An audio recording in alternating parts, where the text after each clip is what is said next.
சொல்லுங்க.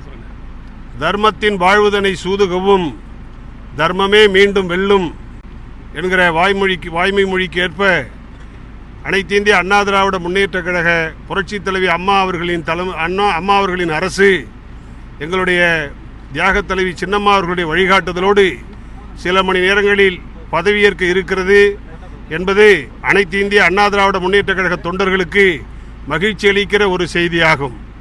மகாபாரத போரில், மகாபாரத இதிகாசத்தில் திரௌபதி ஏற்றுக்கொண்டு எடுத்த சபதம் மகாபாரதத்தையே நாட்டிலே உலகம் உள்ளளவும் பேசப்படுகிற ஒரு இதிகாசமாக உயர்த்தி காட்டியது.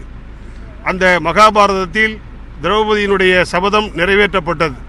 அதுபோல எங்களுடைய நவயுக திரௌபதியாக எங்களுடைய சின்னம்மா அவர்கள் எடுத்த சபதம் இன்னும் சில மணி நேரங்களில் நிறைவேற்றப்பட இருக்கிறது என்பது, அந்த சபதம் நிறைவேறுகிறது என்பது எங்களுக்கு மட்டுமல்ல, அனைத்து இந்திய அண்ணா திராவிட முன்னேற்ற கழக தொண்டர்களுக்கும், அனைத்து இந்திய அண்ணா திராவிட முன்னேற்ற கழகம் ஆளுங்கட்சியாக இருக்க வேண்டும் என்று சொல்லுகிற நல்ல உள்ளங்கள் அத்தனை பேருக்கும் கிடைத்திருக்கிற ஒரு மகத்தான வெற்றி. இது தர்மத்திற்கு கிடைத்திருக்கிற வெற்றி, இது நியாயத்திற்கு கிடைத்திருக்கிற வெற்றி என்பதை மகிழ்ச்சியோடு தெரிவித்துக் கொள்கிறோம். புதிய அமைச்சரவை பட்டியல் எப்பொழுது வெளியாகும்? அது எங்களுடைய சட்டமன்ற கட்சி தலைவரிடத்திலே தான் நீங்கள் கேட்க வேண்டும். ஆலோசனை கூட்டத்துக்கு பிறகு அமைச்சர்கள் பதவியேற்பு விழாவிற்கு எம்எல்ஏக்கள் அழைத்து செல்லப்படுவார்களா?